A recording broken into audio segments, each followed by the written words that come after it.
My son yelled at me in front of 25 people at Christmas dinner. "Mum, if you want to keep living here, pay the rent like any other tenant, or leave." What Matthew didn't know was that this 2,000 square foot penthouse in Upper East Side, New York City, where he boasted about living thanks to his successful career as an architect, was mine. The grey Cadillac he parked every night in the garage was mine. The credit card his wife Audrey used to buy Louis Vuitton bags on Fifth Avenue was mine.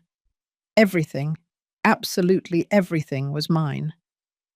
I am Catherine Vega. I am 64 years old, and this is the story of how my silence nearly destroyed my only son, and how breaking it saved him. Present scene. The aroma of the roasted turkey filled every corner of the penthouse. I had been working since 6 in the morning preparing the apple pie, the homemade pecan bars, and the candied yams that Matthew had loved since he was a child. 25 people were settling down in the dining room. Cousins, uncles, Matthew's friends, Audrey's colleagues. The tables shone with china dinnerware and crystal glasses that reflected the lights of the Christmas tree. I moved from the kitchen to the dining room, serving, clearing plates, refilling glasses of California's Infandel. My apron was stained with gravy. My hair was pulled back in a simple bun. My hands, wrinkled by the years, trembled slightly as I held the heavy serving platter. "Lucy, sit down for a moment," my cousin Sarah told me with that condescending smile I knew so well. "You've done enough." "It's fine. I'm okay," I replied, forcing a smile. From my position next to the open-plan kitchen counter, I could see the whole dining room. Matthew was sitting at the head of the table in his white linen shirt and that Rolex watch Audrey had given him last year. He was talking to his cousin Alex about his latest project, an office building on Park Avenue. "This month has been absolutely insane," Matthew was saying, gesticulating with his wine glass. "The client is pushing hard on the deadlines. But hey, the salary for a senior architect in New York isn't bad at all. It's enough to keep this place, the car, and everything else." Audrey, sitting next to him, smiled with satisfaction. She was wearing a red dress that probably cost more than a nurse's monthly salary. Her perfectly manicured nails sparkled as she stroked Matthew's arm. "And even so," Audrey added, slightly raising her voice so everyone could hear, "the bills never stop coming. This house, the decorations, maintaining the lifestyle, nothing is free in New York City." Several heads nodded. My Uncle George cleared his throat. "They are right. Rents in this area are impossible. $2,500 to $3,000 a month for a decent apartment." "Exactly." Matthew straightened up in his chair. "That's why I always say you have to work hard. No one gives you anything for free in this city." I felt a knot in my stomach, but kept serving the turkey. No one looked at me. No one noticed how my hands gripped the serving spoon harder than necessary. The conversation continued to revolve around money, the cost of living, and how hard it was to make ends meet for people who had just asked for the third bottle of $40 wine. Then it happened. Matthew wiped his mouth with his napkin, took a sip of wine, and looked directly at me. There was something in his eyes that I recognized immediately, the same determination his father Anthony had when he made important decisions. But this time, that look brought nothing good. "Mom," he said with a tone that cut off all conversations, "since we are talking about the subject of the house." The dining room fell silent. 25 pairs of eyes turned toward me. "I've been thinking," he continued, placing his glass on the table with a soft but firm thud, "that if you want to continue living here with us, you should contribute a portion of the rent, like any adult who shares a space." Time stopped. "It's only fair, right?" he added, looking around the table for approval. "We are all adults, and if that's difficult for you with your widow's pension, well, maybe it would be better for you to look for something more in line with your means." Audrey nodded, taking a sip of wine. Nowadays, everyone must be responsible for their own expenses, even if they are family. In fact, precisely because we are family, we should be honest about these things. I looked around the table. My cousin Sarah avoided my gaze. Uncle George coughed uncomfortably and concentrated on his plate. I saw a couple of guests nod slightly as if saying, "It makes sense." Aunt Patty even murmured, "Well, it's true that nowadays at our age, we have to be more independent." No one, not a single person, raised their voice in my defense. No one said, "How can you talk to your mother like that?" No one asked, "Are you really kicking your mother out on Christmas?" The silence was so dense that I could hear the tick-tock of the wall clock in the kitchen. I felt as if 28 years of sacrifice, of sleepless nights, building an empire so my son could have a future, evaporated in the penthouse's air conditioning. Carefully, I placed the serving spoon on the counter. I folded my napkin and placed it next to my untouched plate. I stood up, feeling my knees creak slightly. "Thank you all for coming," I said in a voice so calm that even I was surprised. "This Christmas dinner will probably be the last one I spend in this house." Matthew blinked, confused. "Mum, you don't have to be so dramatic.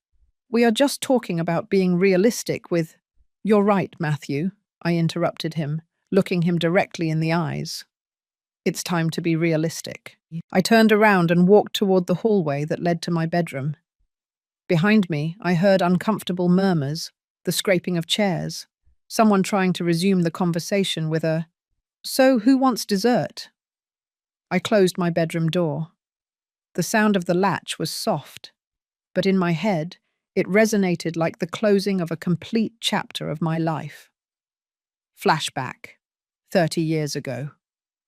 I sat on the edge of the bed and looked around the small room that had been my refuge for the past 3 years. A single bed, an antique wardrobe, 2 photo frames on the nightstand. I picked one of them up, Anthony and I, on the day we inaugurated our first building in the Chelsea neighborhood. I was 34. I wore a simple floral dress and my hair was pulled back. Anthony held the ceremonial scissors, ready to cut the ribbon.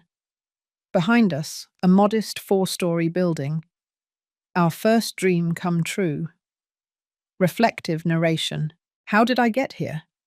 How did I go from being a young mother with a dream to a widow supported by her son? Let me tell you the truth. The truth no one at that table knew. Flashback continues, 1989. Anthony and I met in rural Virginia. I was 19 years old. I worked cleaning houses. He was a construction worker. He was 22 and had the most hard-working hands I had ever seen in my life. We got married 6 months later in a simple ceremony at the town church. The honeymoon was a weekend in Myrtle Beach. When Matthew was born, we lived in a 300-square-foot studio in the Queens borough. Anthony worked in construction 12 hours a day. I did bookkeeping for small businesses from home, with Matthew sleeping in a crib next to me. Every dollar we earned went into a metal box we hid under the bed. No splurges, no vacations, only work, saving, and one dream: to buy our own property. It took us 12 years of counting pennies, 12 years of turning down dinners with friends because we already ate, 12 years of second-hand clothes from the flea market, 12 years of watching Matthew grow up in that tiny studio, sharing our bed until he was 7 because there was no space for another. In 1995, we finally bought our first apartment, 450 square feet in Chelsea for $45,000. We renovated it ourselves. Anthony installed the plumbing. I painted the walls. Matthew, at 6 years old, handed us the tools. We rented it to a young couple for $400 a month. That money went into another box, and then to another apartment, and another. Anthony had a gift. He could see an abandoned building and visualize exactly how to turn it into something beautiful.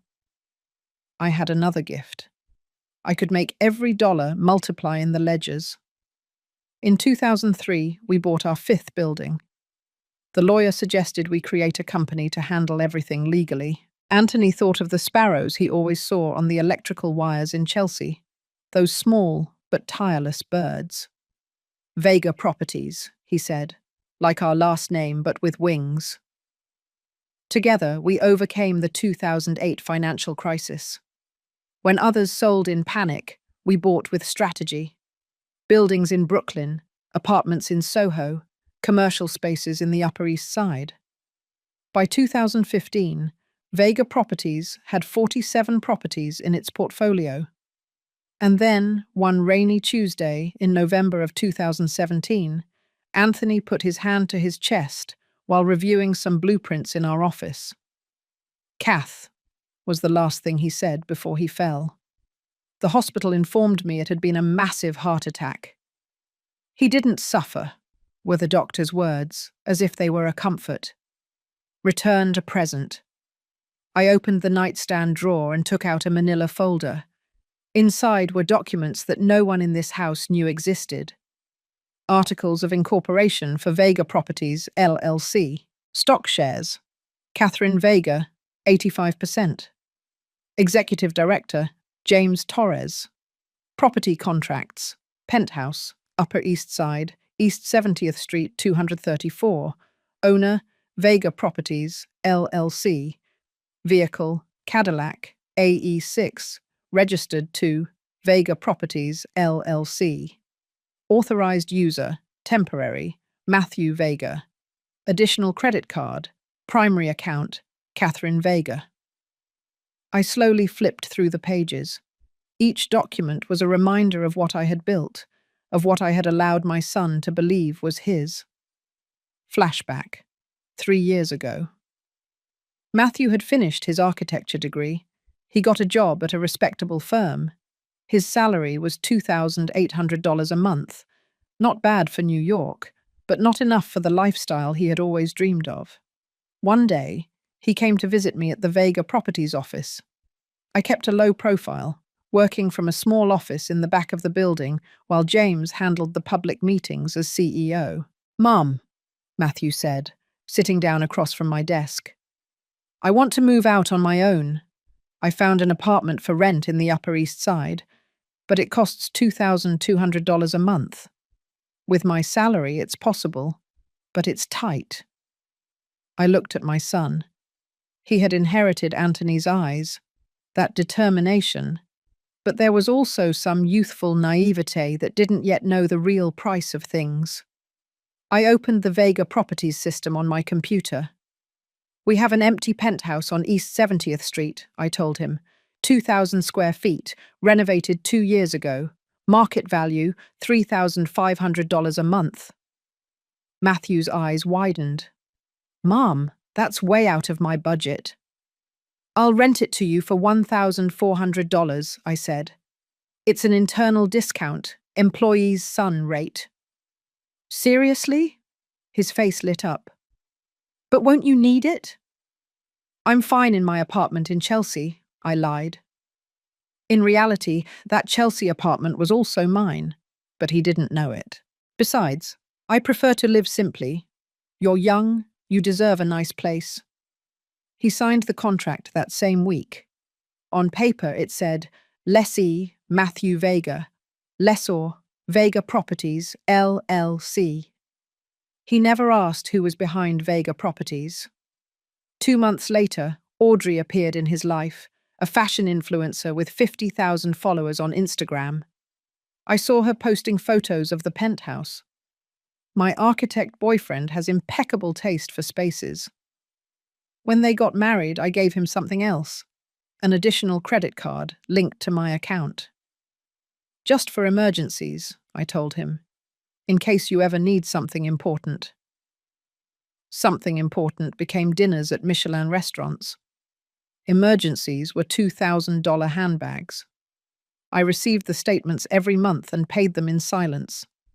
$600 here, $1,200 there. $3,400 on a trip to Miami. I never said anything, and when Matthew asked if he could use one of the company cars to better represent himself in meetings with clients, James signed the authorization, which I approved from my small office. It's temporary, I told James, just until he saves up for his own car. 3 years later, that temporary was still his grey Cadillac. Present. Decision.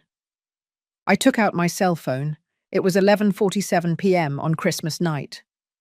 Outside, the fireworks from some private party lit up the New York City sky. I dialed a number I had on speed dial. James, it's Catherine.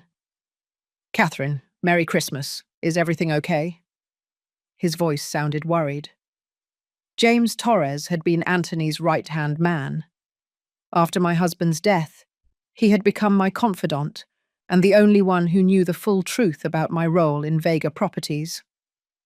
I need you to prepare all the documents related to Matthew first thing tomorrow morning, I said, looking at the photos on the wall. The lease agreement, the vehicle authorization, the statements for the additional credit card. There was a silence on the other end. Catherine, are you sure? Completely sure, I replied. It's time for my son to learn the true meaning of the word independence that he loves to use so much. I took a suitcase out of the closet. Dust billowed up when I opened it. Inside were still the tags from a trip to Boston that Anthony and I had planned to take before his death. We never made it. I started folding my clothes. I didn't have much. 3 blouses, 2 pairs of pants, 1 sweater, underwear, my comfortable shoes. Everything fit perfectly in half a suitcase. I stopped in front of the closet mirror. A 64-year-old woman looked back at me, grey hair pulled back, wrinkles around my eyes, hands stained by years of work. I had spent almost 40 years building something important, and in the last 3, I had allowed my son to trample that legacy while I served dinner in silence. Why did I do it? Why did I let him believe that lie? Because I wanted him to be happy. Because I wanted him to feel successful, capable, independent. Because I thought that if I gave him everything, he would naturally feel grateful. I was wrong. Silent love that sets no boundaries is not love. It is complicity with selfishness. I closed the suitcase. The sound of the zipper was final. I took my purse, put in my wallet, my phone, the keys to my other apartment, the real one, the one Matthew had never seen, and opened the bedroom door. The sound of laughter and music came from the dining room. They had resumed the party.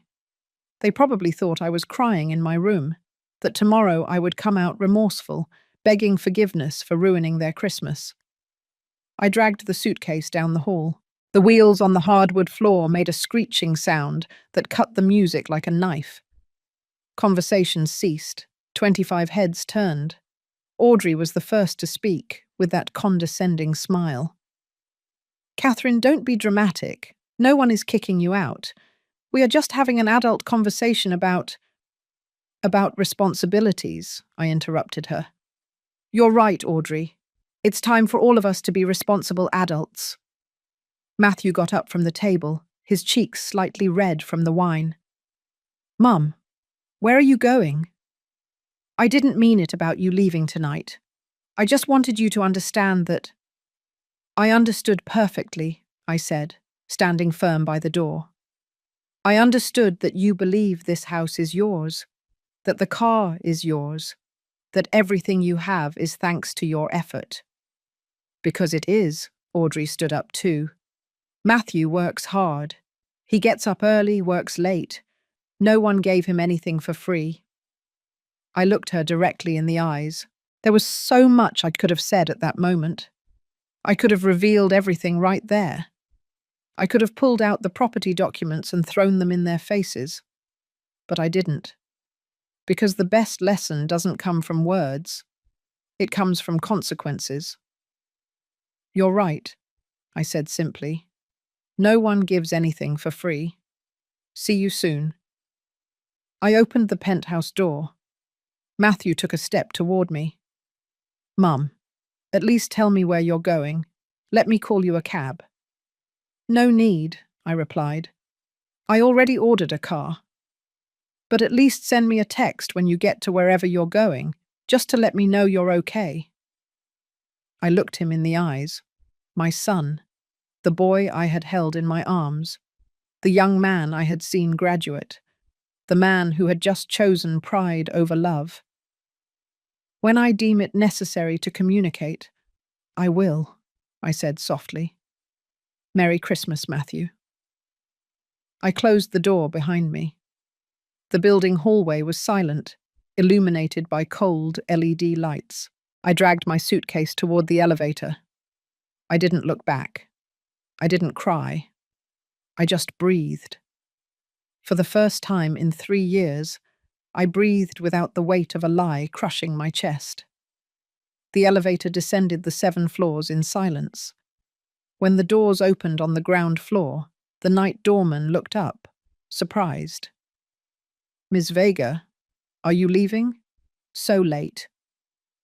Robert, I said, remembering his name, even though he probably thought I was just Matthew's mother.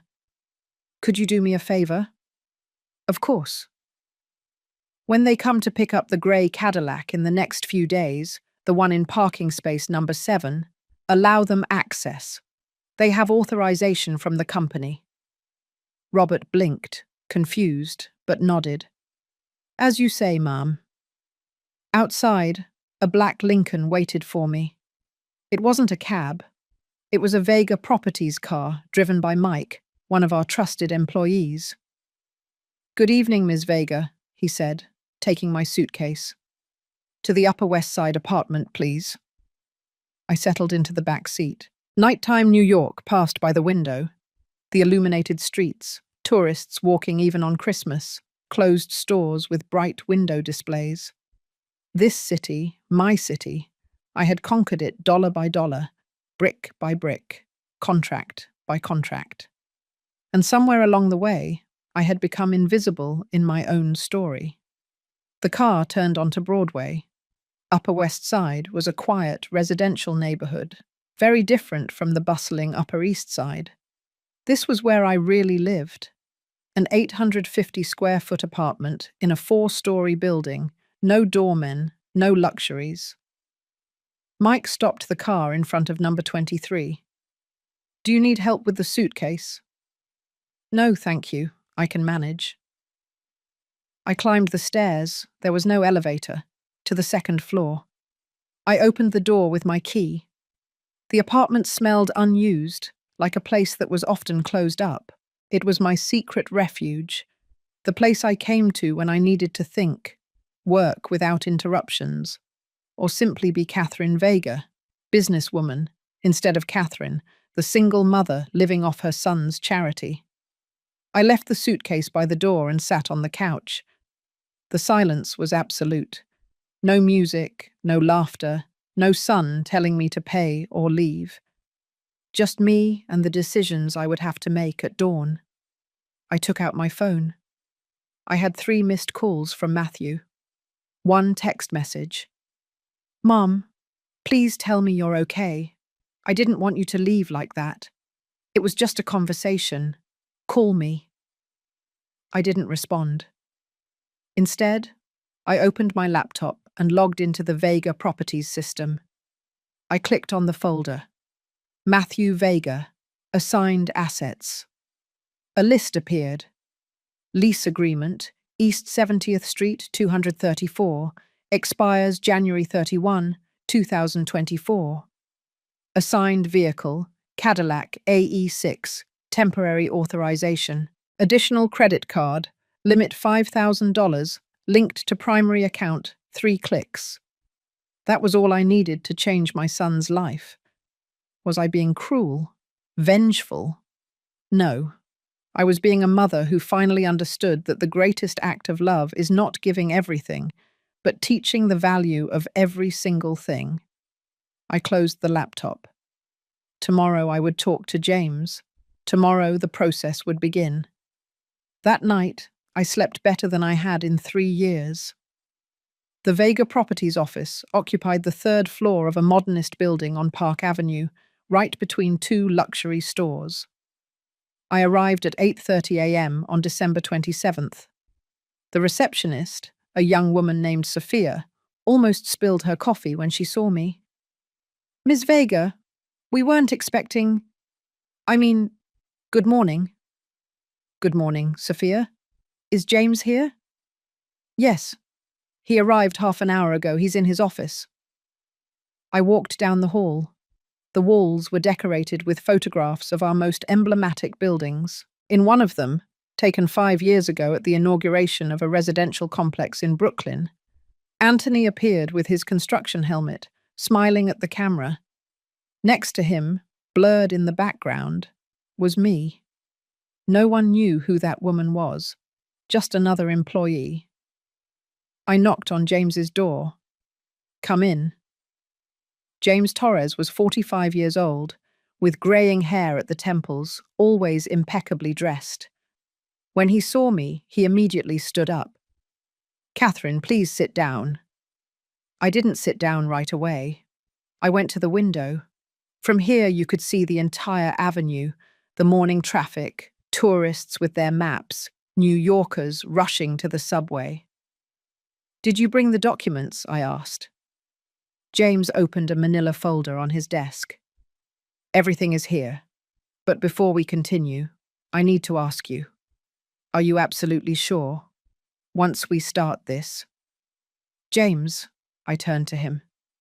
"Anthony and I built this in silence, with humility. We never wanted to be the rich family that shows off. But at some point, my silence stopped being humility and became a lie. A lie that allowed my son to talk to me as if I were a burden." "I know," he said softly. "I disagreed with keeping him in the dark from the beginning, but I respected your decision." "It was my mistake," I admitted, "and it is my responsibility to correct it." I finally sat down. James slid the folder toward me. I opened it. The first document was the penthouse lease agreement.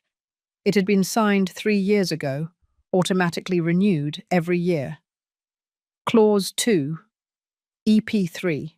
The lessor may terminate the contract with 30 days prior notice if they do not wish to renew. The second document was the vehicle authorization. Simple, direct. Vega Properties, LLC, authorizes the temporary use of the Cadillac AE6 vehicle, license plate 482 KLM, to Matthew Vega for the purpose of company representation. This authorization may be revoked at any time. The third was the credit card report for the last 6 months. My hands trembled, seeing the numbers. 11 Madison Park, 2-star Michelin restaurant, $847. Louis Vuitton 5th Avenue, $3,400. Four Seasons Hotel New York Executive Suite, $2,200. Trip to Las Vegas, $3,200. Ethan Allen Designer Furniture, $1,900. The list went on. Page after page of expenses that totaled $47,320 all in 6 months. Meanwhile, I was still wearing the same old navy coat from 5 years ago. "Did you also bring Rachel?" I asked, referring to our lawyer. "She's waiting in the conference room." Rachel Martinez was a 50-year-old woman with a reputation for being ruthless but fair. She had handled all our legal affairs since Anthony died. When I entered the conference room, she already had her laptop open and several legal codes marked with yellow sticky notes. "Catherine," she said, shaking my hand. "James gave me a heads up on the situation. I'm very sorry about what happened." "I don't need condolences," I said, sitting down. "I need legal solutions." Rachel nodded, appreciating my directness. "Very well. We have 3 assets your son currently enjoys: the residence, the vehicle, and the credit card. Let's look at the options for each." She opened a presentation on her laptop and turned the screen toward me. "Property. Penthouse, Upper East Side. The contract is about to expire on January 31st. Legally, you have the right not to renew it. You just need to send a formal notice with 30 days advance warning, which would be today, December 27th. What if he refuses to leave?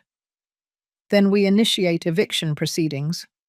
But honestly, Catherine, I don't think it will come to that. When he receives the notice from a property management company, not from his mother, it will be different. And if he tries to find out who the owner is? Rachel smiled slightly. Vega Properties LLC is a limited liability company. The shareholders are not public. He would have to request information from the Secretary of State's corporate registry, which takes time. And by the time he does, the 30 days will have passed.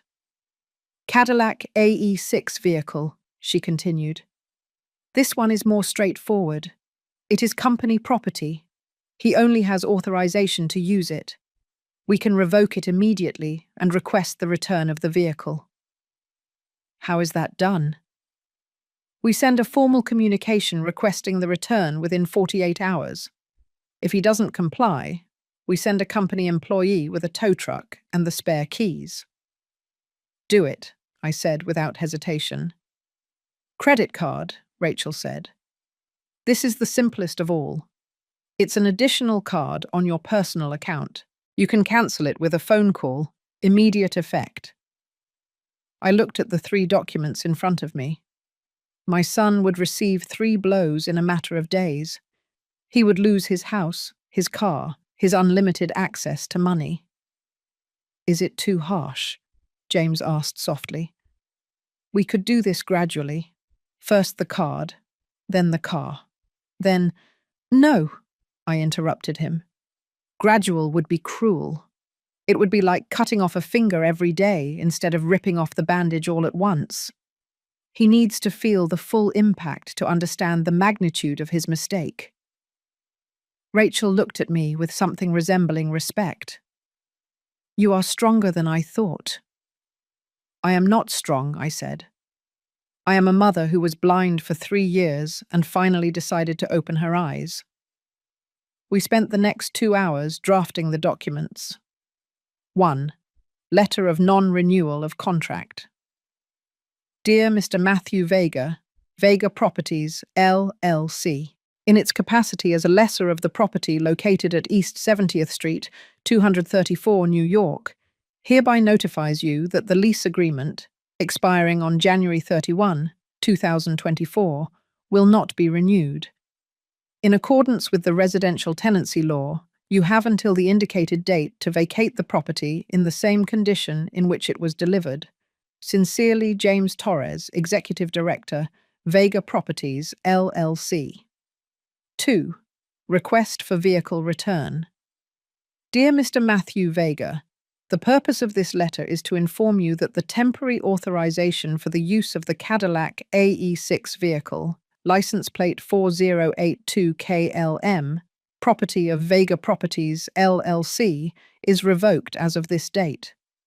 We request the return of the vehicle within a maximum of 48 hours to our facility on Park Avenue 89. Failure to comply with this request will result in us proceeding to recover the asset through corresponding legal means. Sincerely, Asset Department, Vega Properties, LLC. 3. Credit card cancellation. This one only required a call to the bank. Rachel dialed the number on speakerphone. Chase Bank, Card Department, Lisa speaking. How may I help you? Good morning, Rachel said. I am calling on behalf of Ms. Catherine Vega, holder of the account ending in CT823. We need to cancel an additional card. Of course. Can you provide the name of the additional holder?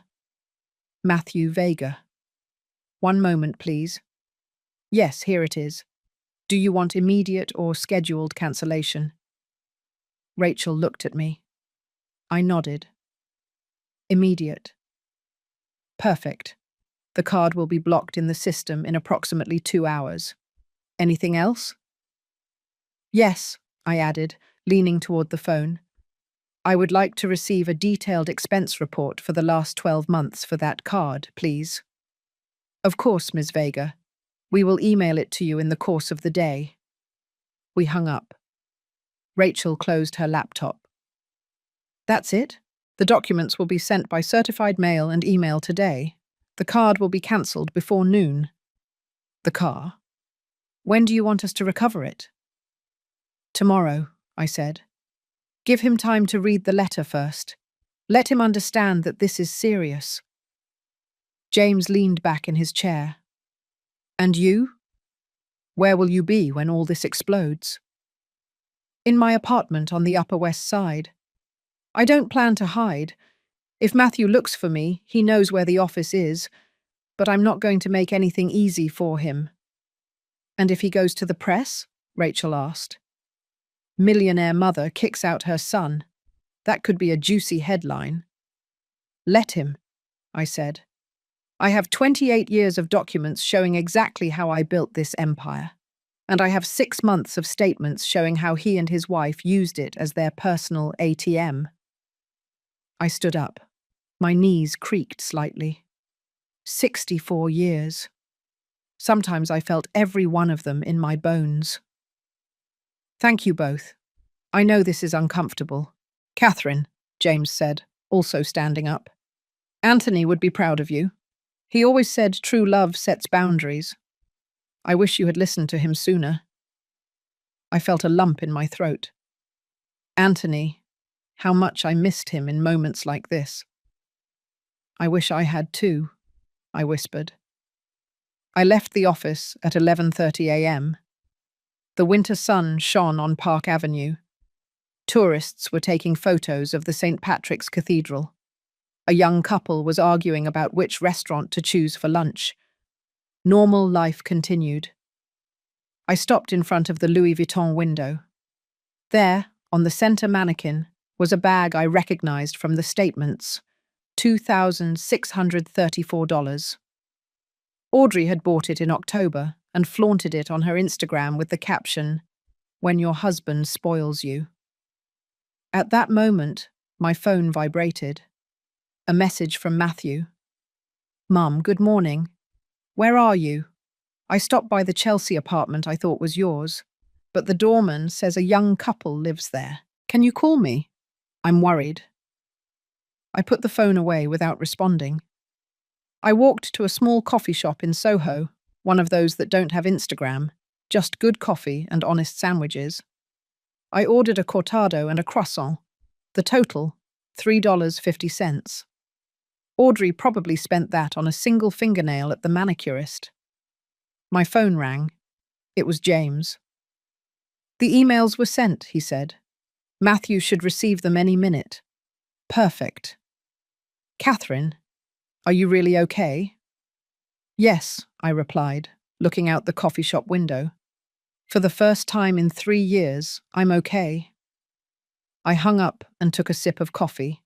Hot, strong, unadorned. Just like the truth that was about to hit my son. Day 1, December 28th, 9:15 a.m. Matthew opened his laptop at the penthouse dining table. Audrey was still asleep. The night before, they had been up until 3 in the morning arguing about the Catherine drama. Exaggerated, Audrey had said. Your mother has always been dramatic. She'll be back tomorrow, begging for forgiveness. But that morning, there were no messages from his mother, no calls, just a strange silence that gave him a knot in his stomach. He clicked on his inbox. Among the corporate Christmas emails and newsletters he never read, he saw a subject line that chilled his blood. Formal notification, lease agreement termination. Sender, Vega Properties Administration. His heart started beating faster. He opened the email with trembling hands. He read the first line, then the second. Then he had to read the whole thing 3 times because his brain refused to process the words. Will not be renewed. Vacate the property. January 31, 2024. What the hell? He whispered. He immediately looked up the phone number at the bottom of the email and dialed. It rang 4 times before a professional female voice answered. Vega Properties, Administration Department. Good morning. Yes. Hello, this is Matthew Vega. His voice sounded tense. I just received an email about the termination of my lease agreement. It must be a mistake. I have always paid on time. I have never had problems with... One moment, Mr. Vega. Let me check your file. Matthew heard the tapping of a keyboard. Each second felt like an eternity. Mr. Vega, there is no mistake. The owner has decided not to renew the contract. It is their legal right according to Clause 12.3 of your agreement. But why? Did I do something wrong? I don't have that information, sir. We only execute the owner's decisions. Who is the owner?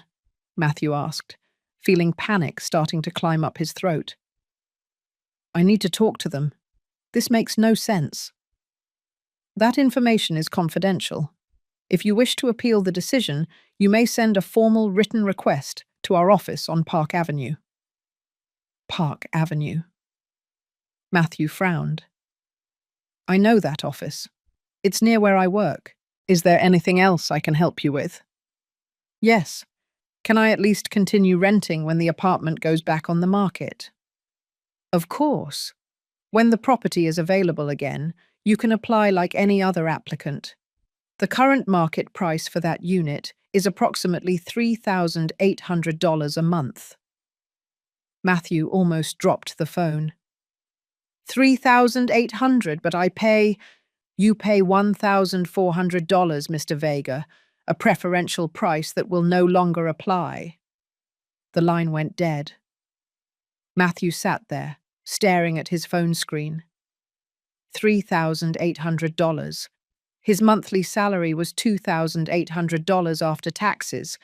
It was mathematically impossible. Matthew?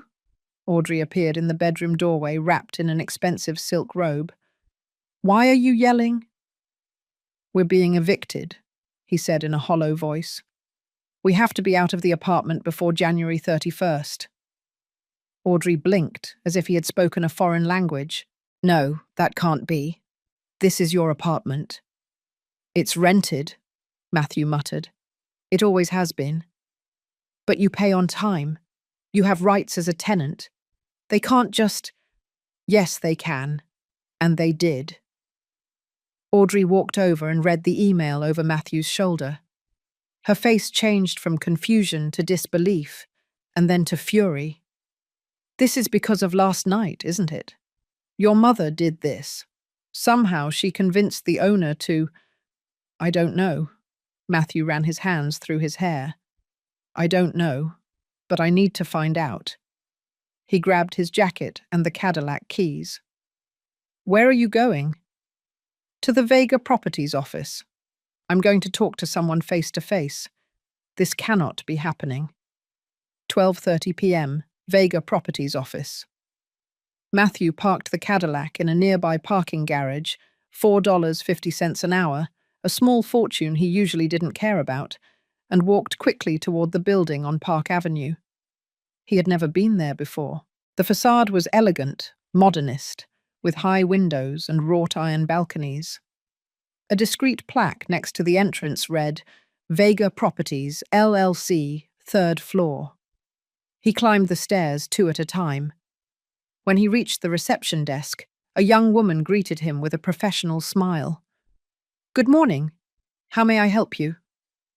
I need to speak with the director, the manager, whoever makes the decisions here, Matthew said, trying to remain calm. I'm a tenant, and I just received an eviction notice that makes no sense.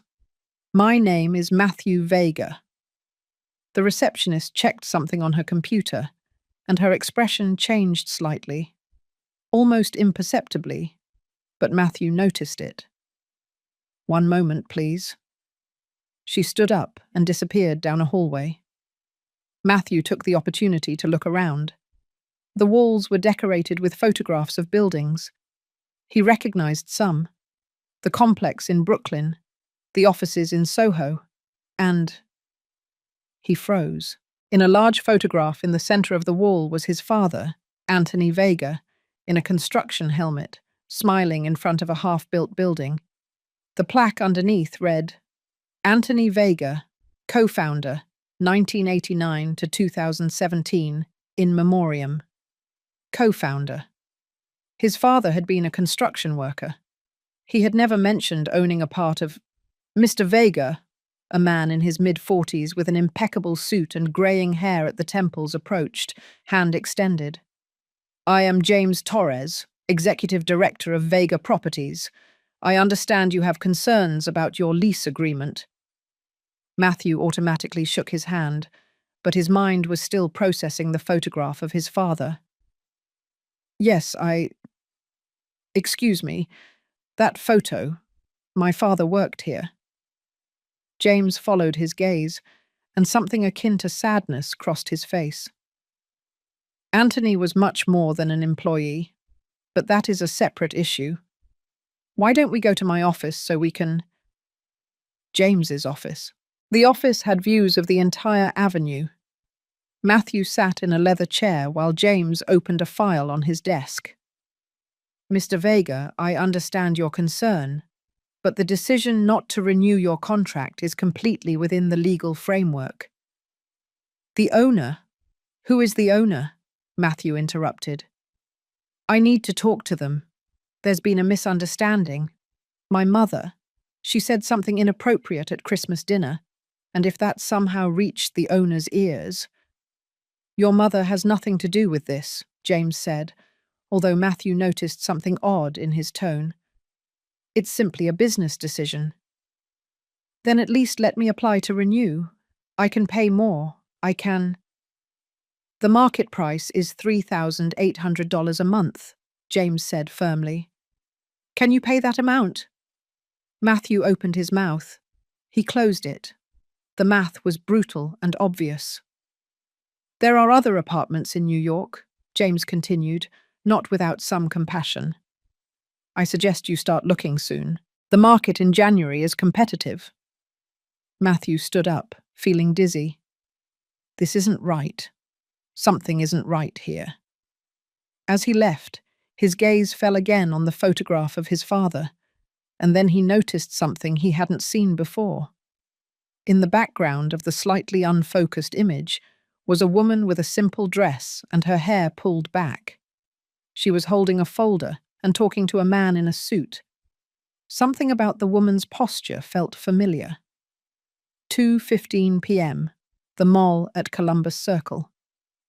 Audrey had decided that retail therapy was the solution. While Matthew dealt with the apartment issue, she would go buy the dress she had seen at Nordstrom for the New Year's Eve party. In line to pay, she pulled out the silver credit card she always used, the one that never had a limit, the one that made the sales associates look at her with respect. She swiped the card through the reader. Declined. You can try again, Audrey requested with a tense smile.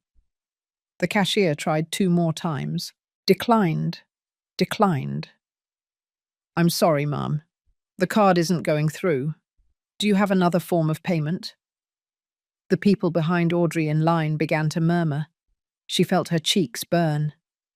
It must be a system error, she said, quickly putting the card away. I'll come back later. She left the store, her heart pounding. She immediately called the bank from her cell phone. Chase Bank, Maria speaking. How may I help you? My card was rejected, Audrey said, trying to sound calm but authoritative. I need to know what's going on. It's the card ending in 4829. One moment. Can you give me the name of the holder?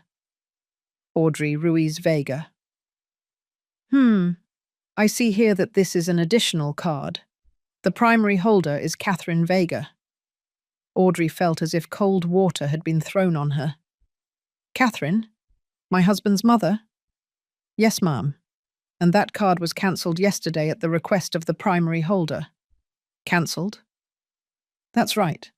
It ceased to be active at 2:32 p.m. yesterday, Is there anything else I can help you with? Audrey hung up without responding. Her hands were trembling, not from sadness, but from fury. She immediately dialed Matthew's number. "Hello?" he answered, sounding exhausted. "Your mother," Audrey spat out, "cancelled my credit card." "Which card?" "The one I use, the one I've always used. How could she?" "Audrey, that's not your card," Matthew said slowly, as if he were processing the information at the same time he was saying it. "It's an additional card on my mother's account. You said it was ours. You said the company gave it to you as a benefit." I thought, "No, Matthew, you lied, or you were too idiotic to know the truth." "Audrey, calm down. We can fix this. I have my own card. We can use—" "Your card has a limit of $2,000, Audrey said coldly. "Do you know how much I spend a month? Do you know how much it costs to maintain my image, my social media, my life?" "Maybe that's the problem," Matthew muttered. "What did you say?" "Nothing. Forget it. I'm coming home. We need to talk." Audrey hung up and stood in the middle of the mall, surrounded by other people's shopping bags, bright window displays showing things she could no longer have. For the first time in 3 years, Audrey Ruiz felt poor, and she hated that feeling with every fibre of her being. Day 2, December 29th, 8:00 a.m. Matthew woke up with a pounding headache. He had spent the whole night before arguing with Audrey. She wanted him to do something, to talk to his mother, to fix this. But how? His mother didn't answer his calls. He didn't know where she really lived, and every time he tried to think clearly, the image of his father on the Vega Properties wall came back to his mind. The doorbell rang at 8:15 a.m. Matthew opened it, expecting the delivery person with the breakfast Audrey had ordered, charged to her own card this time with visible disgust. Instead, he found 2 men in reflective vests, holding clipboards. "Good morning, Mr. Matthew Vega. We are from Vega Properties, Asset Department. We are here to recover the Cadillac AE6 vehicle, license plate 4182 KLM. Matthew blinked, confused. "Recover? That's my car." The older man opened his clipboard and showed him a document. "According to our records, the vehicle is the property of Vega Properties, LLC. You had temporary authorization for use, which has been revoked. We need you to hand over the keys and sign this return receipt." "This is ridiculous." Matthew felt the blood rush to his face. "That car was given to me 2 years ago. I use it for work. You can't just come and take it." "Mr. Vega," the man said with professional patience, "you have the document here. The vehicle was never transferred to your name. It was always company property. Here is your signature authorizing the temporary use for business representation purposes." He showed him a page. And there it was, Matthew's signature from 2 years ago on a document that clearly said, "Temporary authorization." How had he not read it carefully? "What if I refuse?" "Then we will proceed to recover it with a tow truck and the backup keys we have in our possession. Mr. Vega, this can be easy or difficult. You decide." Audrey appeared behind Matthew, still in her pajamas. "What is going on?"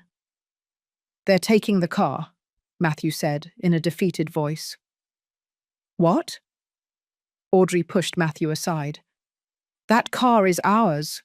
You can't just—" "Mum, please," the man maintained his professional tone. "We are only employees following orders. If you have any complaints, you can go to our offices."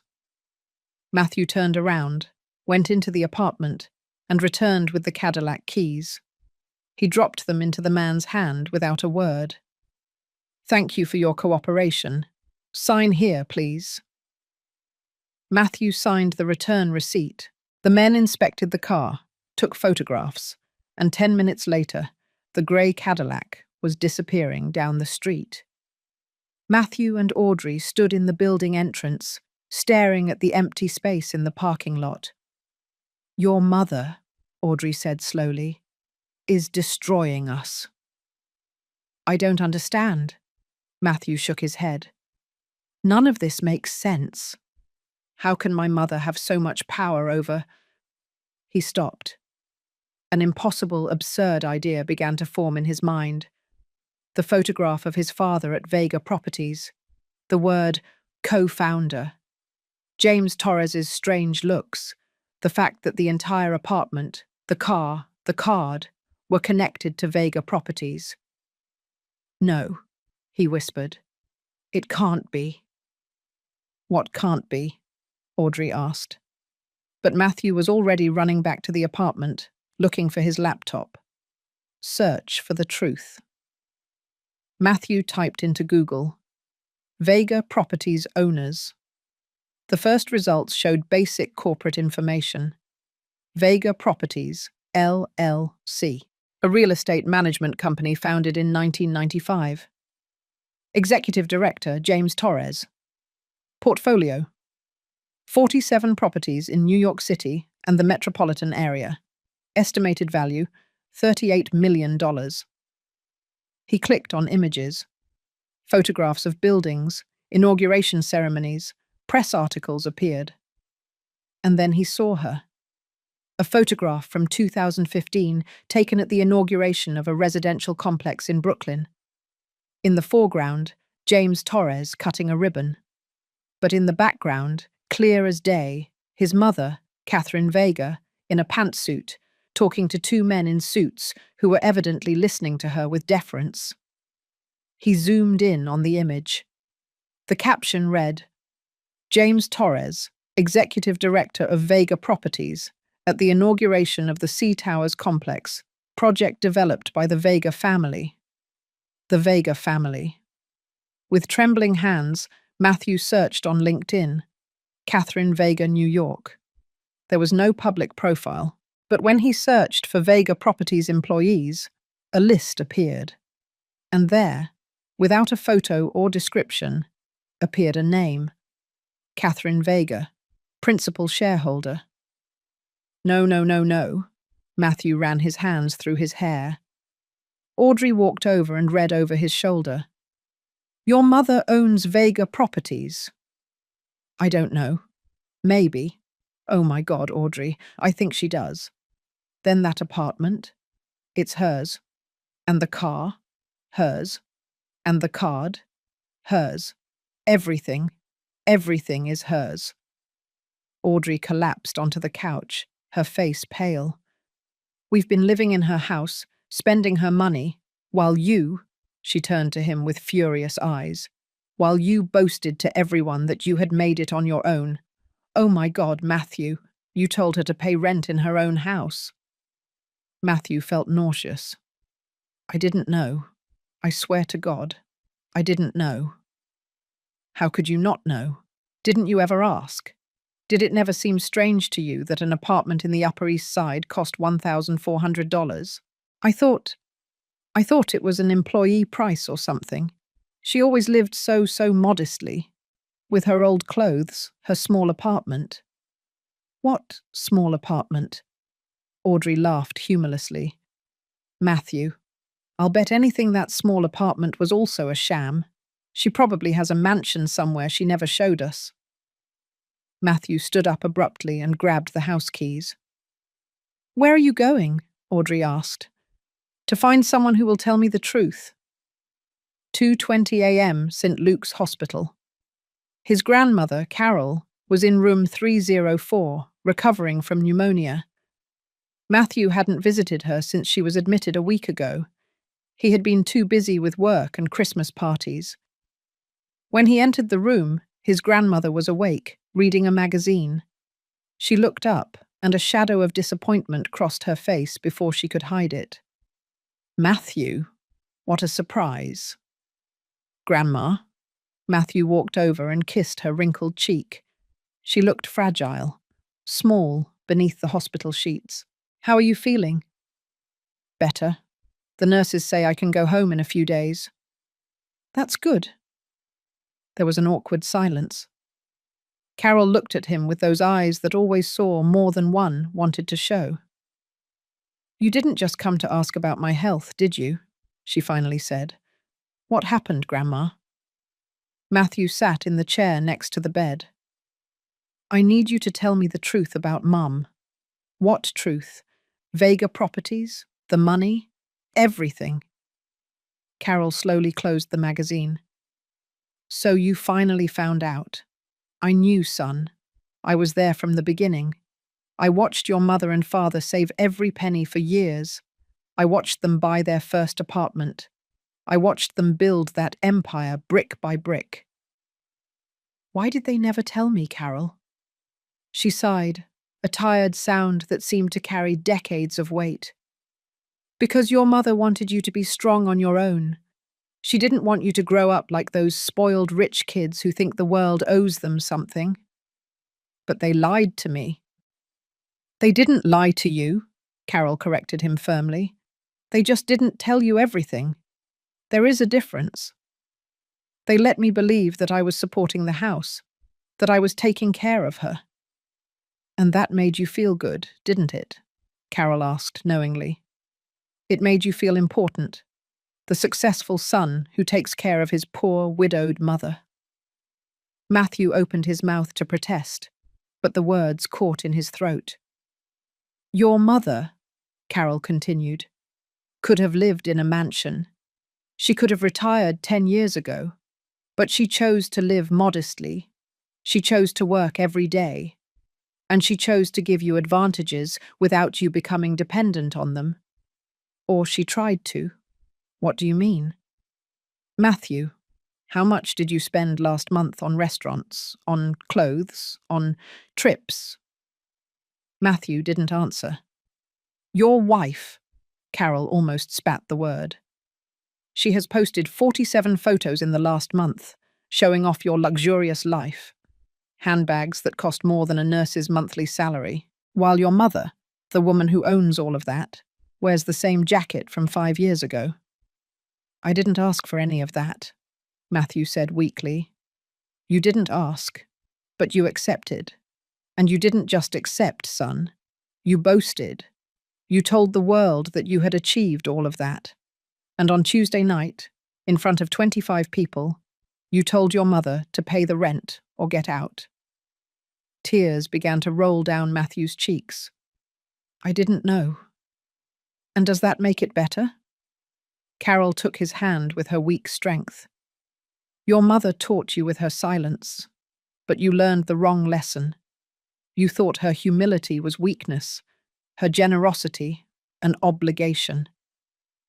What do I do now, Grandma? Carol squeezed his hand. Learn what she tried to teach you from the beginning, the real value of things, the effort it takes to build something, the difference between having privileges and deserving them. How do you start? From scratch, son, like your mother and father did, without their money, without their contacts, just you and your own effort. That's the only way you can look her in the eyes again someday. Matthew sat there for a long time, holding his grandmother's hand, crying for everything he had lost, and for everything he was just beginning to understand. 2 weeks later, January. Matthew was standing in front of an old building in the Queens neighborhood. The paint on the facade was peeling. There was no doorman. The mailbox was rusty. This is number 23, said the real estate agent, a young man with excessive gel in his hair. 450 square feet, 1 bedroom, small kitchen, 8th floor, no elevator.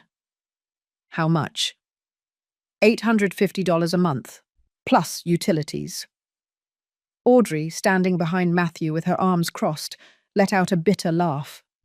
Is this a joke? It's a shoebox. It's what we can afford, Matthew said without looking at her. I can't live here. Audrey gestured toward the building. Look at this place. What am I going to post on Instagram? Living my best life in an apartment with no elevator? Then don't live here, Matthew said wearily. The real estate agent coughed uncomfortably. Do you want to see the inside, or… Yes, Matthew said. No, Audrey said at the same time. Matthew looked at her for the first time that afternoon. Audrey, I need to make a decision. I have to hand over the keys to the penthouse on January 31st. I can afford this place. It's ugly, it's small, but it's what my real salary allows me. If that doesn't work for you… It doesn't work for me, Audrey said firmly. Matthew, this is not what I signed up for when I married you. What did you sign up for? A contract where I keep you in endless luxury? I signed up for a life you promised, the successful architect, the nice apartment, the trips, the dinners. That life wasn't real, Matthew said, feeling something break inside him. It was a lie my mother financed while I believed the story. Audrey took off her sunglasses and looked at him with cold eyes. Then find a way to get it back. Talk to your mother. Beg for forgiveness. Do whatever you have to do. But don't ask me to live in this… She looked at the building with disgust. Hole. My mother won't answer my calls. She doesn't respond to messages. I don't know where she really lives. Then find out. Go to her office. Beg her if you have to. I won't beg her for money. Why not? Audrey threw up her hands. Pride? Now you have pride? You didn't have it when you were spending her money on $800 dinners. The truth of those words hit Matthew like a punch. I'm going to rent this apartment, he finally said. You can come with me or not. You decide. He turned to the real estate agent. I want to see it. Audrey stood on the sidewalk while Matthew climbed the stairs behind the agent. She didn't follow him. When Matthew reached the 8th floor, panting and his legs burning, he knew Audrey was right about one thing. This wasn't what they had had. But for the first time in his life, it would truly be his. Chapter 6. The Awakening. The apartment in Queens was exactly as depressing as it looked from the outside. The walls had moisture stains. The kitchen had appliances from the 90s. The bathroom had pink tiles that were probably original from 1975. But it was his. Or at least it would be after he signed the contract. Matthew moved in on January 30th with 2 suitcases and a feeling of shame that weighed on his chest like a stone. Audrey had left 3 days earlier, back to her parents' house in Miami, leaving a note that simply said, "Call me when you become the man I married again." Matthew didn't know if he had ever been that man. He spent his first day in the new apartment on the floor. He still had no furniture, staring at the cracked ceiling, making calculations on his phone. Net salary, $2,800. Rent plus utilities, $920. Food, $300. Transportation, subway, bus, $60. Basic expenses, $100. Total, $1,420. He had $380 left over a month. In his previous life, Audrey spent that on a handbag. Day 15, February. Matthew had started looking for extra work. His current position at the architecture firm paid well, but not enough to climb out of the emotional and financial hole he was in. One night, while eating instant noodles on the floor of his empty apartment, the table wouldn't arrive until the following week, he received a message from an unknown number. Hello, Matthew. I'm Andrew Villanueva. I run a small firm in Brooklyn. I work on social housing projects. Your father worked on some of our first buildings. I've seen your portfolio. Would you be interested in talking? Matthew replied immediately. Yes. When? Day 20. Meeting with Andrew. Andrew Villanueva's office was in a converted industrial space in Brooklyn. The walls were exposed brick. The desks were repurposed work tables.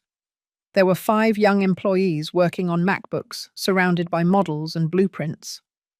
Andrew was about 50 years old, with disheveled hair and the energy of someone who still loved his job after decades of doing it. "Your father," he said, pointing to a photograph on the wall. "He was one of the best construction workers I ever worked with. He understood the structure of a building like no one else. Not just the construction, but the soul of a space." Matthew looked at the photograph. His father, 20 years younger, smiling next to a group of workers. "I didn't know you worked together, for years, before he and your mother founded Vega Properties." Andrew looked at him directly. "Do you know what your father told me once? Andrew, buildings aren't for showing off. They are for people to live in with dignity." Matthew felt a knot in his throat. "I have a project," Andrew continued. "Renovation of housing in Staten Island. Old buildings that need to be converted into affordable apartments. The budget is tight. The salary isn't impressive, but the work matters." "How much?" $2,200 a month.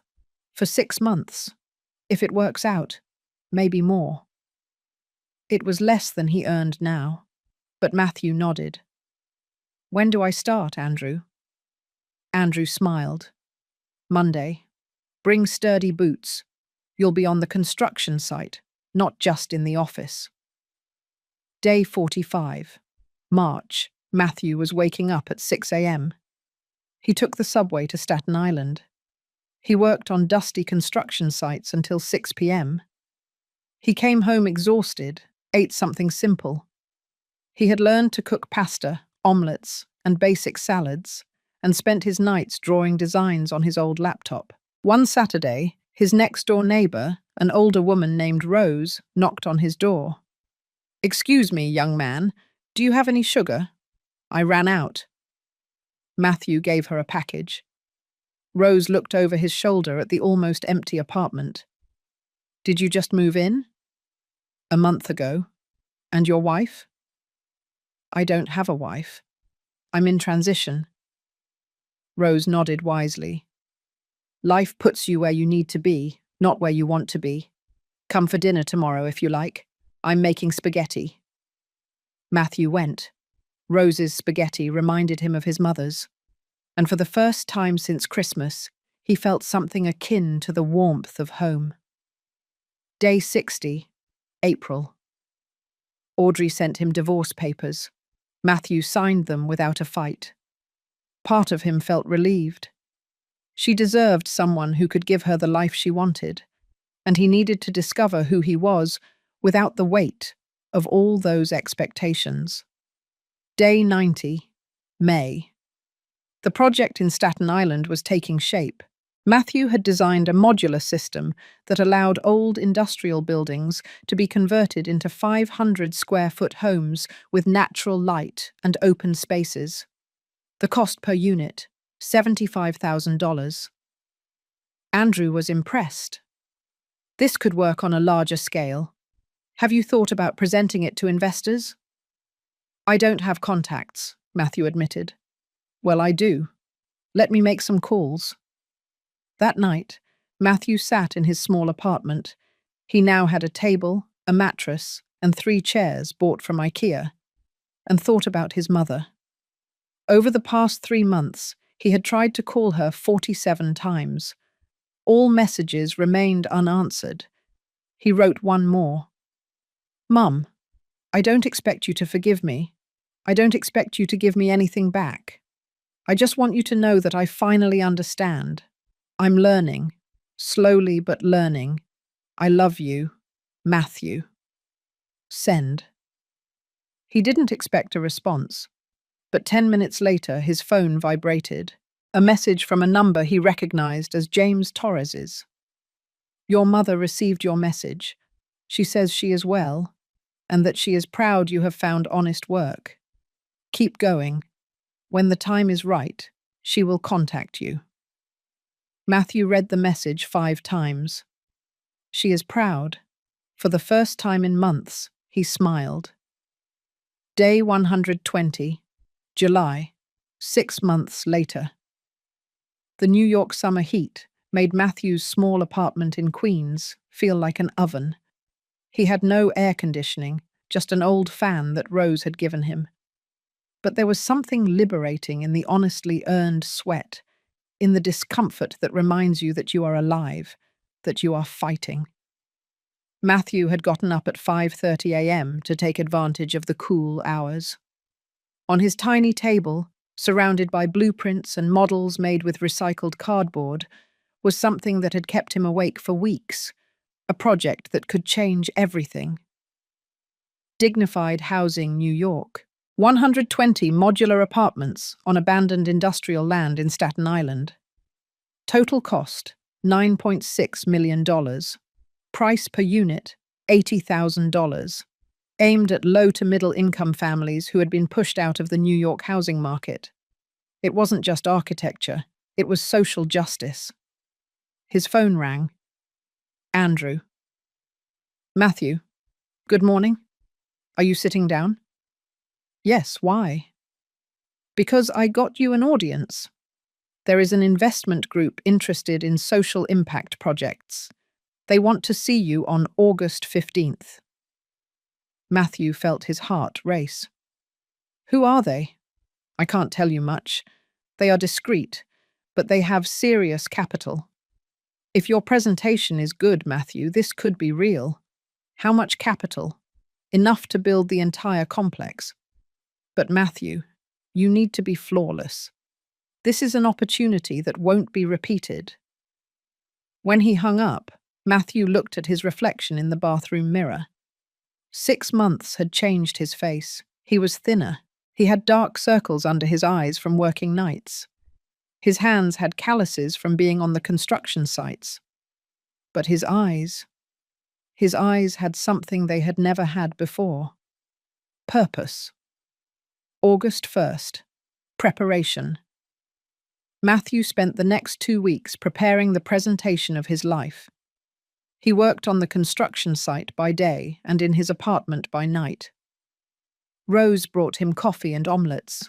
Sometimes she stayed to watch him work. You remind me of someone, she said one night. Who? A woman I used to see on the subway years ago. She always carried blueprints under her arm. She always had that same look you have, determination mixed with fear. Matthew looked up. What was she like? Older, elegant but simple. I once saw her arguing with 3 men in suits over a contract. She shut all 3 of them up. Rose smiled. She had your same jaw, your same way of frowning when you think. Matthew felt a lump in his throat. Was it my mother? I don't know, son, but whoever that woman was, she built important things, like you are now. August 15th, the day. The address Andrew had given him was on Park Avenue. Matthew felt a chill when he approached the building. It was the Vega Properties office. He immediately called Andrew. There's a mistake. You gave me the wrong address. There's no mistake, Andrew said softly. Trust me. Just go in. Matthew stood in front of the building he had visited 6 months ago in a state of confusion and panic. Now he returned with a worn briefcase, a suit he had bought at a second-hand store for $45, his first expensive purchase in months, and 50 pages of dreams printed on paper. The receptionist recognized him. Mr. Vega, they are waiting for you in the 4th floor boardroom. Who is waiting for me? She smiled enigmatically. Go up and you will find out. The executive boardroom. Matthew went up in the elevator, his heart pounding so hard he thought everyone in the building could hear it. The doors opened on the 4th floor, a level he hadn't visited before, a hallway with glass walls. Through them, he could see New York City stretching out to the sea, and at the end of the hall, a wooden door with a plaque. Boardroom, President's office. He knocked. Come in. He opened the door. and he froze. Sitting at the head of a long oak table, dressed in a grey pantsuit, her hair perfectly styled, her hands clasped in front of her, was his mother, Catherine Vega. To her right, James Torres. To her left, a woman he recognized as Rachel Martinez, the lawyer. And in the back chairs, 3 more people he didn't know, but who, by their folders and laptops, were clearly part of the executive team. "Matthew," Catherine said in a calm, professional voice, "please sit down." Matthew couldn't move. He couldn't breathe. "Mom, I am President Vega here," she said, without cruelty but with firmness. "And you are the architect, Matthew Vega, who will present a social housing project to us. Correct?" Matthew swallowed hard. "Correct." "Then sit down and begin your presentation. We have 1 hour."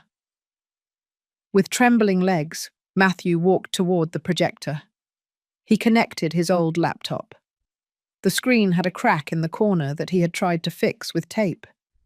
While waiting for the system to load, he looked at his mother. She was looking at him with a neutral, businesslike expression, as if she were evaluating a complete stranger. And in a way, she was. The Matthew she had kicked out of her house 6 months ago no longer existed. "Good morning," he began, his voice barely shaking. "My name is Matthew Vega. I am an architect specializing in social housing, and I am here to present a project that can change the lives of 120 families in New York." The first slide appeared, a photograph of the abandoned land in Staten Island. Ugly, full of trash, forgotten. "This is a space our city has abandoned," he said. "But I see potential. I see homes. I see dignity." For the next 45 minutes, Matthew presented every detail of his project. Modular design, optimized 500-square-foot apartments, sustainable and recycled materials, natural light in every unit, common spaces for community, realistic budget, construction cost per unit, $75,000, final sale price, $80,000, margin, 6.7%, enough for sustainability, not for excessive profit. Social impact, 120 families with dignified housing. Creation of 40 jobs during construction. Revitalization of the Staten Island neighborhood. Replicable model in other cities. As he spoke, he noticed his mother taking notes. James nodded occasionally. Rachel verified numbers on her calculator. When he finished, there was silence. Then James spoke. "The budget is tight. How do you guarantee there won't be cost overruns?" "Because I have worked on construction sites personally for 6 months," Matthew responded. "I know every supplier, every cost, every risk, and I have built an 8% cushion for contingencies." Rachel asked, "And what if the city council doesn't approve the permits?" "I have already had preliminary conversations with the Department of Urban Planning. The project aligns with their social housing goals. I am 85% confident in the approval." One of the executives he didn't know raised her hand. "Why should we invest $9.6 million in a project with barely a 6.7% margin? There are residential developments with a 25% return." Matthew looked at her directly. "Because this isn't just about money. It's about doing the right thing. New York has a housing crisis. Thousands of families are being pushed out of the city where they were born because the prices are inhumane. This project won't make us rich, but it will let us sleep well at night." The woman wrote something down without expression. Finally, Catherine spoke. It was the first time in 45 minutes. "Matthew, a personal question." Everyone in the room tensed up. "Why this project? Why now?" Matthew looked at her. 6 months of pain, learning, and growth passed between their gazes. because 6 months ago I lost everything: my house, my car, my marriage, my pride. And in that process, I discovered something. Living in an $850 apartment in Queens, climbing 8 flights of stairs without an elevator every day, cooking instant noodles because that's what I can afford. That taught me more about architecture than 5 years of college. How? Catherine asked. Because I understood that buildings aren't for impressing, they are for living, and that the people who need dignified housing the most are precisely the ones with the least access to it. This project exists because I lived what they live, and because my father, his voice cracked slightly, taught me that the hands that build matter more than the papers that sign. Catherine closed her notebook. Thank you, Matthew. We will make a decision and inform you within 48 hours. That is all. That is all. You may leave. Matthew gathered his laptop, his papers, his worn briefcase. He walked toward the door. With his hand on the doorknob, he paused. President Vega. Yes. Regardless of the decision you make, thank you for everything, for every lesson, even the ones that hurt. He left without waiting for a response. Deliberation. When Matthew left, Catherine remained seated in silence. The executives waited for her word. Opinions, she finally said. James was the first. The project is solid, the numbers are realistic, and he has done his homework, but the margin is thin. One mistake and we lose money. Rachel nodded. Legally, everything is in order. Permits are feasible, contracts are clear. But I agree, the financial risk is high. The executive who had questioned the margin spoke. As a pure investment, there are better options. But, she hesitated, as a statement of values, as a legacy, this is powerful. Catherine looked out the window. She could see the Empire State Building in the distance, that monument to sustained effort, to construction that takes generations. Anthony, she murmured, what would you do? She knew the answer. Anthony would have signed immediately. He had always said, buildings aren't for accumulating wealth. They are for creating dignity. We approve the project, Catherine said. Full investment, $9.6 million. Under what conditions? James asked. Matthew will be the project director. He will report monthly to this council. He will have operational autonomy, but strict financial supervision. And, she paused, if he succeeds, we will offer him a permanent position at Vega Properties, not as my son, as an architect who proved his worth. August 17th, 11:00 p.m. Matthew was in his apartment, unable to sleep, when his phone rang. Unknown number. Hello? Matthew Vega, a professional, urgent female voice. Yes, this is Mount Sinai Hospital. Your mother, Catherine Vega, has been admitted. She suffered a cardiac episode. She is stable but is asking for you. The world stopped. I'm on my way. Mount Sinai Hospital. Midnight, Matthew arrived sweating, out of breath, after running from the subway. The receptionist directed him to the 3rd floor. Cardiology, room 307. James was in the hallway, looking exhausted. What happened? Matthew grabbed his arm. Stress. Exhaustion. Your mother has been working 16-hour days since... He stopped. Since Christmas, Matthew finished. Since she kicked me out. She didn't kick you out, James said softly. She freed you, but that doesn't mean it didn't hurt her. Can I see her? James hesitated. She's awake. But Matthew, she's weak. Don't agitate her. Matthew gently pushed the door. The room was dimly lit. In the bed, connected to monitors that emitted regular beeps, was his mother.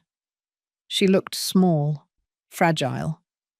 For the first time in her life, Catherine Vega looked like what she was, a 64-year-old woman who had carried too much weight for too long. "Mum," he whispered. She opened her eyes. A weak smile crossed her face. "Hello, son." Matthew walked closer, took her hand. It was cold. "What did you do? Why are you doing this to yourself?" "Because I had to be sure," she said in a tired voice. "Sure of what?" "That you had learned. That when I gave you this opportunity, you would seize it for the right reasons." She squeezed his hand weakly. "Your presentation today." Anthony would have cried with pride. Matthew felt tears rolling down his cheeks. "Forgive me. For everything. For every cruel word. For every moment of ingratitude. For—" Catherine raised her free hand and touched his cheek. "You are already forgiven. I forgave you the night you left. What took time was waiting for you to forgive yourself. I don't deserve this project. I don't deserve your trust." "It's not about deserving," she said. "It's about learning. And you learned, Matthew. I see in your eyes today that you understand. You understand the value of effort, the weight of responsibility, the difference between privilege and entitlement." A doctor entered. "Ms. Vega needs rest. And you," he looked at Matthew, "you can stay, but keep the conversation brief." When the doctor left, Catherine closed her eyes. "The project is approved," she murmured. "You start Monday.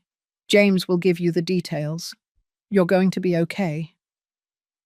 "I'm going to be perfect. But you have to promise me something." "Anything. Don't work like I worked. Don't carry everything alone. Ask for help when you need it. Trust your team. And Matthew, yes, live.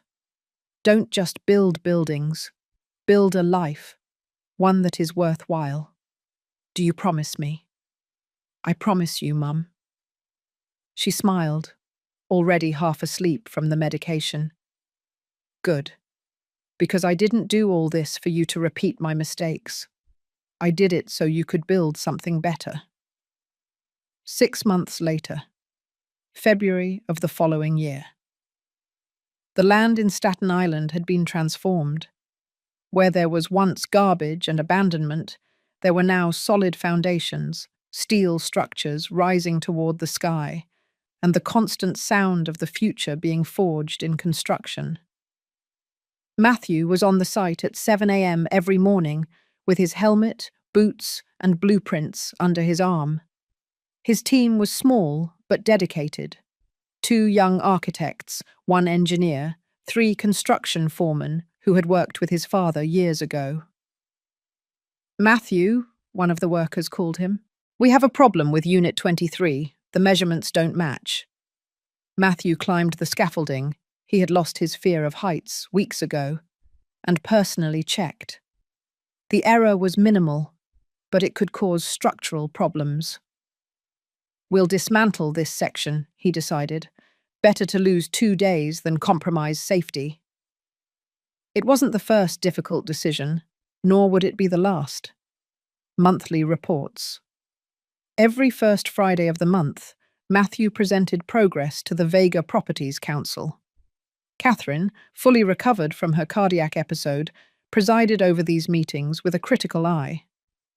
"Unit 45 is a week behind schedule," she pointed out at the March meeting. "Problem with the window supplier," Matthew explained. "It's already resolved. We'll be back on schedule next week." "And the budget?" "We are 3% under projection. I negotiated better prices with 3 suppliers." James smiled from his seat. Catherine simply nodded and continued with the next page of the report. But after the meeting, when everyone had left, she stopped him. "Good work, Matthew." 3 words, but coming from her, they were worth more than any paycheck. Crisis. One rainy Tuesday in May, part of a wall collapsed. No one was hurt, thank goodness, but 3 workers had been in that area minutes earlier. The investigation revealed that a subcontractor had used cheaper materials than specified to increase their margins. Matthew was devastated. I should have supervised more closely, he told Andrew that night, sitting on the construction site in the rain. You can't be everywhere, Andrew replied, but you can learn from this. The next day, Matthew fired the subcontractor, implemented daily material inspections, and added 2 quality supervisors to the team. It cost him $35,000 extra from the contingency budget. When he presented the incident to the council, he expected reproaches. Instead, Catherine said, "Mistakes happen.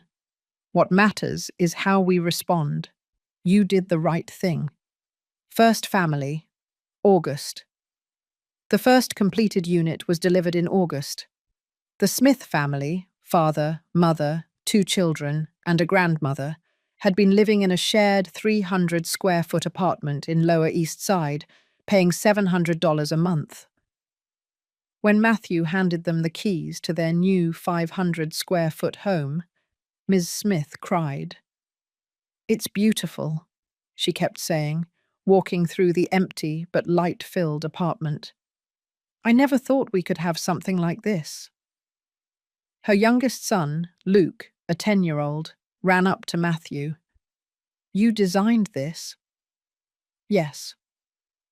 "I want to be an architect when I grow up too, to build nice houses for people like us." Matthew knelt down. "You know what? You are exactly the kind of architect the world needs." He gave the boy his business card. "When you're ready to study, call me. I'll help you." That night, Matthew sent a photo to his mother. Luke, standing at the entrance of his new house, smiling with a gap between his front teeth. Catherine replied, "This is what building a legacy means. Well done, son." December 24th, 1 year later. Catherine was in the kitchen of her real apartment in the Upper West Side. Not the penthouse, not a mansion, just a comfortable, light-filled home with photographs of Anthony on the walls and the aroma of roasted turkey filling every corner. Matthew arrived at 5 p.m. with 2 bags of groceries. "I came to help with dinner," he said. "You know how to cook now?" Catherine raised an eyebrow. "Rose taught me the basics. Don't put me in charge of anything complicated, but I can peel potatoes without cutting myself." They worked together in the kitchen, Matthew peeling vegetables, Catherine preparing the gravy. The radio played Christmas carols. "How many are coming?" Matthew asked. 12. James and his family, Rachel, Andrew, Rose, your grandmother, Carol, some company employees, and Luke Smith and his family. I invited them. Matthew felt a knot in his throat. "Mum, it's a family dinner," she said simply. "And family isn't always blood. Sometimes it's the people who build with you." Dinner. 8:30 p.m. The table was smaller than the year before. There was no expensive china or crystal glasses, just mismatched plates, regular glasses, and food made with love.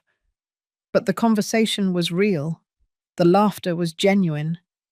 And when Luke showed Matthew a drawing he had made, a tall building with the word "Hope" written above it, everyone applauded. At 10 p.m., Matthew stood up. His heart was pounding. "I want to say something." The table fell silent. "Exactly 1 year ago, at a Christmas dinner, I said the cruelest words I have ever said to someone I love. I told my mother to pay the rent in her own house. I humiliated her. I treated her like a burden." He looked at Catherine, who was listening with bright eyes. "And she," he continued, "did what only a truly wise mother would do. She didn't yell at me. She didn't explain. She simply let me fall. She let me lose everything. And in that fall, She taught me to fly. He turned fully toward her. Mum, I spent this year learning what you always knew, that the value of things is not in their price, but in the effort it took to create them. That wealth without character is poverty disguised, and that true love sometimes has to be hard to be real. He pulled an envelope from his pocket. This is for you. Catherine opened it. Inside was a check for $16,800. It's every dollar I spent with your credit card during those 3 years, Matthew explained. It took me 12 months to save it. But it's yours. With interest. Catherine looked at the check. Then she tore it into pieces. I don't want your money, she said softly. I want your character. And that, my son, is priceless. She stood up and hugged him. For the first time in a year, mother and son embraced. An embrace that healed all wounds. The table erupted in applause. Grandma Carol was crying. Rose shouted, "Bravo!" James raised his glass. Luke whispered to his mother, "When I grow up, I want to be like Matthew." Miss Say smiled. Then learn not only from his work, son, learn from his heart. After dinner, midnight. When everyone had left, Matthew helped his mother clean up. They washed dishes side by side in comfortable silence. The project is inaugurating in March, Matthew said. All 120 units completed, 100% occupancy. I know. James keeps me informed. And after that, Andrew offered me a partnership in his firm, but I also have other options. Catherine stopped washing and looked at him. What do you want, Matthew? Not what I want, not what others expect. What does your heart want? Matthew thought carefully. I want to continue doing this. Social housing. Projects that matter. But also, he hesitated. Also, I want to be close to you. I lost many years without truly knowing who you are, without appreciating everything you built. I want to make up for that time. Catherine smiled. Then I have a proposal. Vega Properties is expanding its social impact division. We need a director, someone who understands the architecture, but also the heart behind it. Are you offering me a job? I am offering you a purpose, with a fair salary, no special privileges, but with the opportunity to change hundreds of lives. Are you interested, Matthew? He looked her in the eyes. Yes, but with one condition. Which one?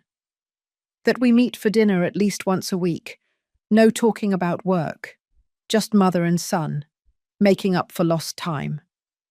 Catherine extended her hand. Deal. They shook hands formally. Then they laughed and hugged.